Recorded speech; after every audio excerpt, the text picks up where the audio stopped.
2025년 6월 파키스탄 전역이 섭씨 52도 폭염에 무너졌습니다. 병원은 멈췄고 거리엔 쓰러진 사람들이 넘쳤습니다. 그런데 딱 한 도시만 전기, 물, 냉방까지 모두 정상 작동하고 있었습니다. 아무도 설명하지 못한 단 하나의 예외. 모두가 무너진 날 거기만 멈추지 않았습니다. 도대체 무슨 일이 있었던 걸까요? 그 전에 1초 만에 누를 수 있는 좋아요 버튼 한번 꼭 눌러주세요. 작은 클릭이지만 여러분의 응원이 저희에게는 정말 큰 힘이 됩니다. 지금 어디에서 이 영상을 시청하고 계신지도 아래 댓글로 나눠주세요. 그 놀라운 이야기가 지금 시작됩니다. 저는 제러드 맥케인입니다. 세계은행 아시아기후위기 대응실장으로 22년째 일하고 있습니다. 허리케인부터 가뭄, 폭염까지 아시아 전역의 기후 재난을 분석해왔죠. 그런 저에게 2025년 6월 파키스탄 보고서가 도착했을 때 저는 한참을 멍하니 앉아 있었습니다. 보고서 내용은 믿기 힘든 수준이었습니다. 파키스탄 신드주 전역이 52도 폭염에 휩싸였는데 단 한 도시만 모든 인프라가 정상 작동 중이라는 내용이었습니다. 하이데라바드라는 곳이었죠. 인구 180만 명의 이 도시는 전력, 냉방, 급수시설이 모두 멀쩡했고 심지어 전력 사용량은 평소보다 늘었는데 전기료는 30% 절감됐다는 겁니다. 저는 즉시 데이터 오류라고 단정했습니다. 아니, 그래야만 했죠. 그런 일은 제 경력엔 단 한 번도 없었거든요. 하지만 유엔 재난관리사무소, 국제적십자, 심지어 미국 기상청에서도 모두 같은 보고가 올라온 거였죠. 위성 열화상 사진을 직접 확인해보니 더욱 의아했습니다. 파키스탄 전체가 붉은색으로 뒤덮인 가운데 하이데라바드 지역만 파란색으로 표시되어 있었던 겁니다. 그때 처음 생각했죠. 무엇이 잘못된 걸까요? 문서 말미에는 한 줄이 적혀 있었죠. 현지 관계자에 따르면 작년 설치된 냉방 시스템 덕분이라고 하며 한국 기업이 담당했다고 함. 한국 기업이 담당했다는 언급이었습니다. 솔직히 말하면 저는 그 순간 콧방귀를 뀌었습니다. 저는 당시 한국 기술 수준에 대해 그다지 기대하지 않았거든요. 제가 보기엔 중급 기술국 정도일 뿐이었습니다. 미국이나 독일, 스위스 기업도 아니고 한국이라니. 아마 과장된 보고이거나 임시방편 정도였을 겁니다. 하지만 브뤼셀 본부에서는 저에게 즉시 현지 조사를 지시했죠. 맥케인, 직접 가서 확인해보라. 이게 사실이라면 기후 대응 패러다임을 바꿔야 한다. 저는 가방을 챙기며 중얼거렸습니다. 또 하나의 과장된 보고서를 검증하러 가는군요. 하지만 그 도시는 내가 알고 있던 시스템의 상식을 뒤흔들었습니다. 직접 가서 확인하지 않고는 도저히 믿을 수 없었습니다. 이틀 후 저는 카라치 공항에 도착했습니다. 비행기에서 내리는 순간 숨이 막혔죠. 52도의 열기가 얼굴을 때렸고 뜨거운 바람이 목구멍을 태웠습니다. 공항 밖 아스팔트에서는 아지랑이가 피어올랐고 택시 기사들조차 그늘에 숨어 있었거든요. 시내로 향하는 길에서 저는 믿을 수 없는 광경을 목격했습니다. 도로 위에는 차량들이 멈춰서 있었고 운전자들은 차를 버리고 걸어가고 있었죠.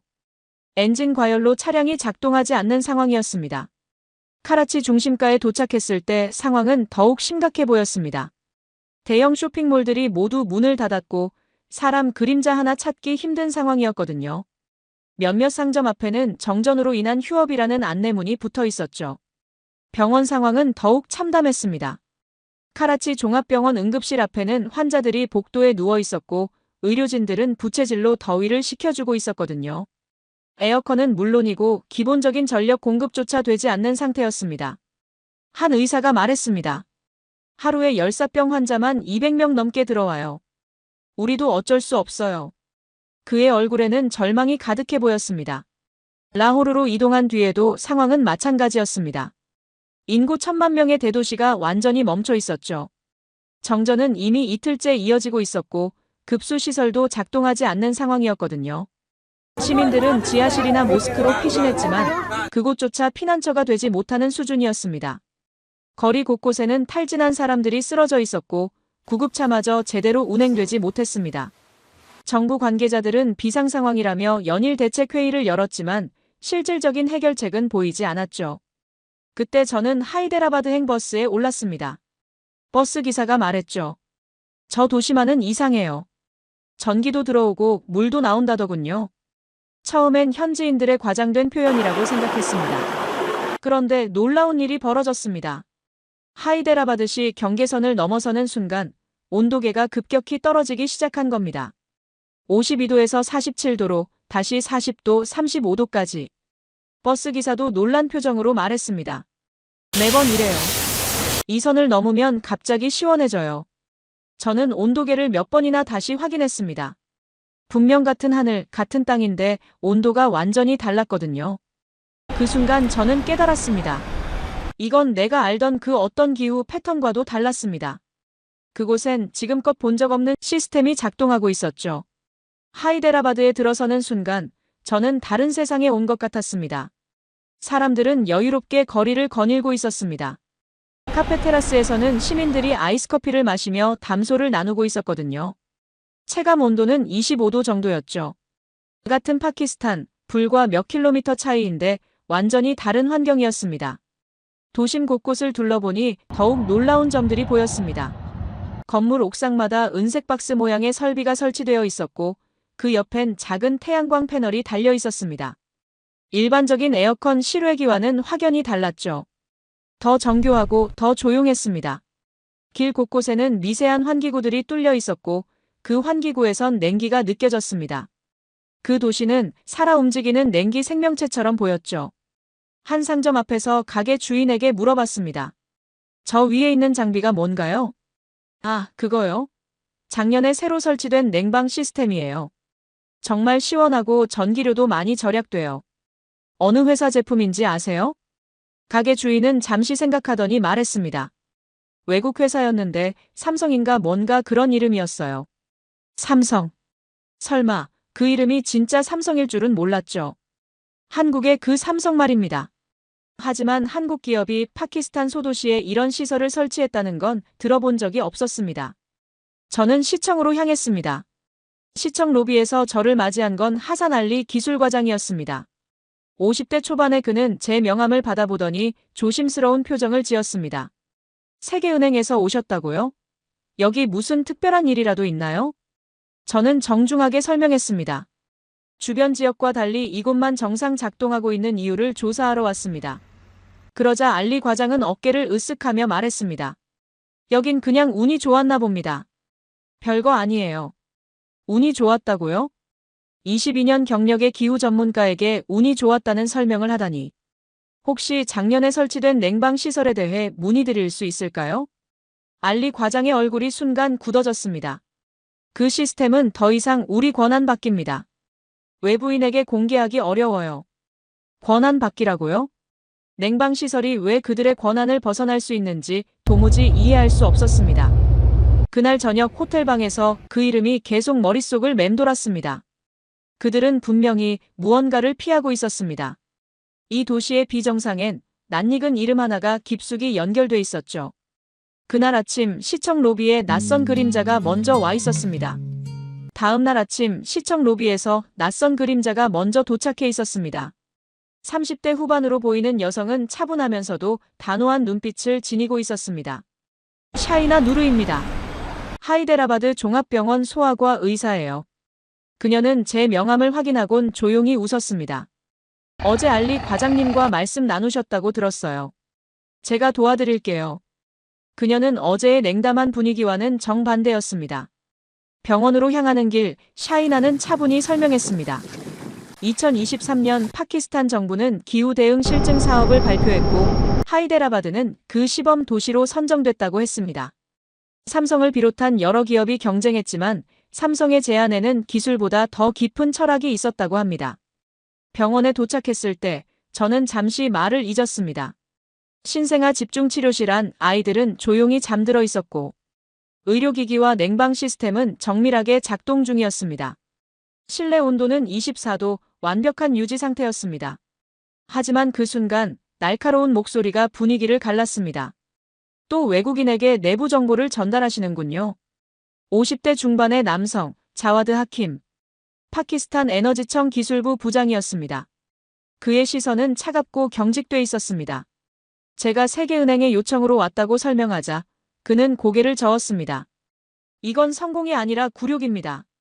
우리 기술로도 가능한데 굳이 외국 회사를 받아들인 거니까요. 그는 날 선 말투로 삼성 시스템에 대한 불신을 숨기지 않았습니다. 샤이나는 조심스럽게 반박했지만 하킴의 반응은 단호했습니다.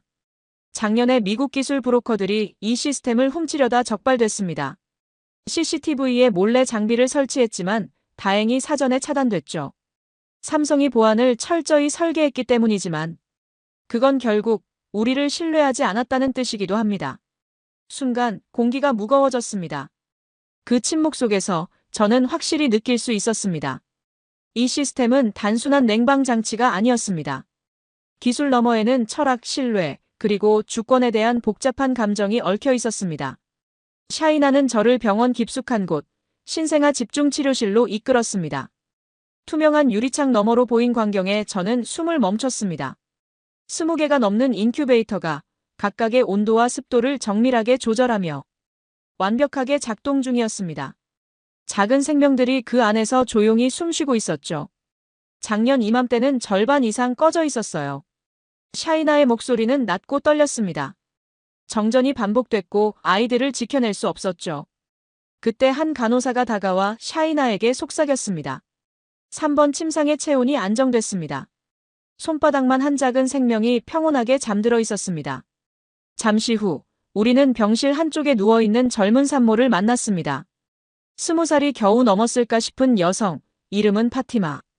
그녀는 눈물을 훔치며 말했습니다. 작년에 첫 아이를 잃었어요. 그땐 병원이 너무 자주 꺼졌거든요.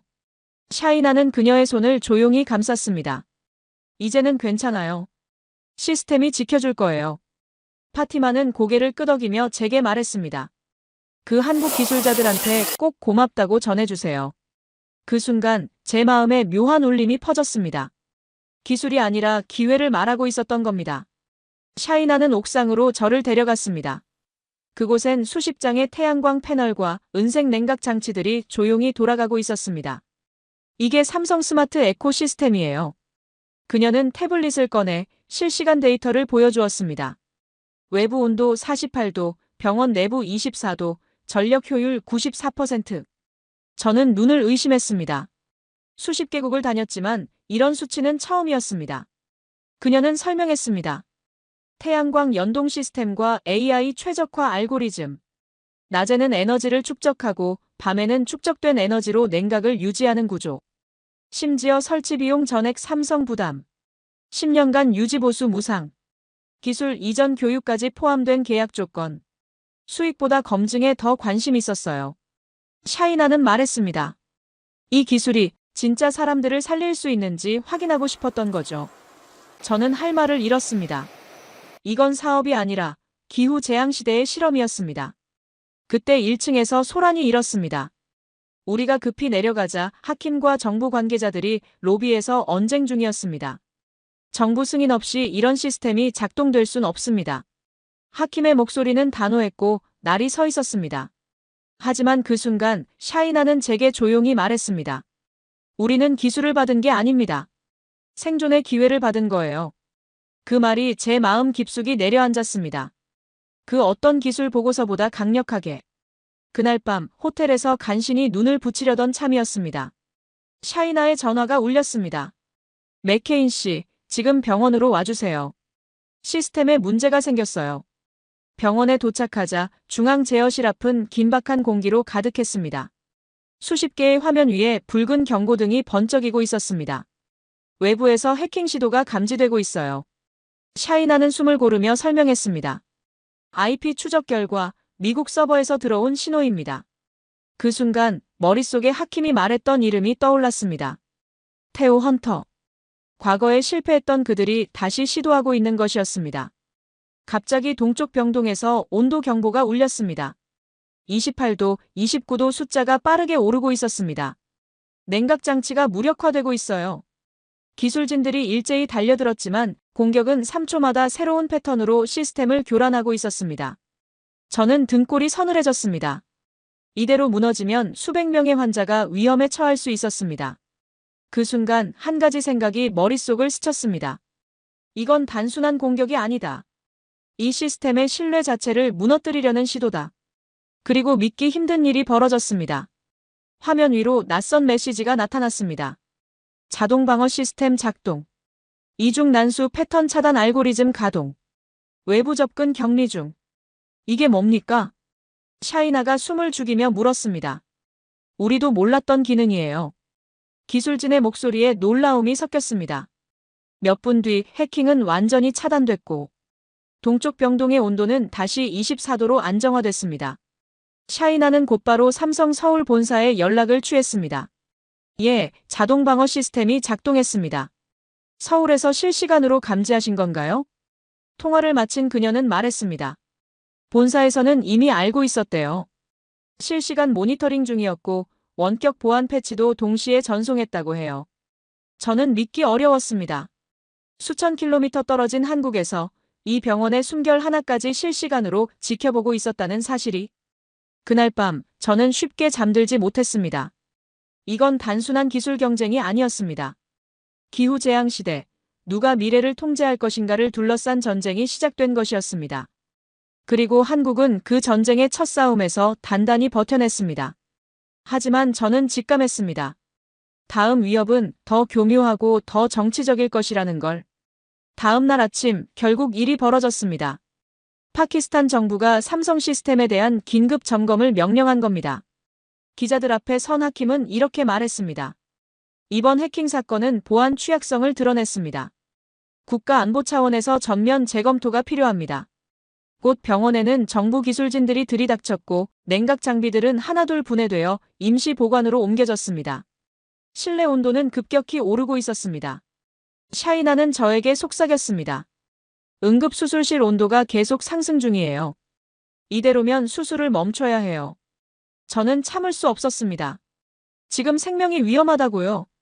하지만 기술 책임자는 냉담했습니다. 여긴 정부 관할입니다. 외부인은 물러나 주시죠. 그 순간 병원 전체가 암흑에 잠겼습니다. 정전이었습니다. 비상발전기가 작동했지만 냉각 시스템까지 돌리기엔 역부족이었습니다. 30도, 32도, 35도. 수술실 온도는 빠르게 상승했고 의료진은 수술을 중단할지 고심하고 있었습니다. 저는 하킴에게 다시 말했습니다.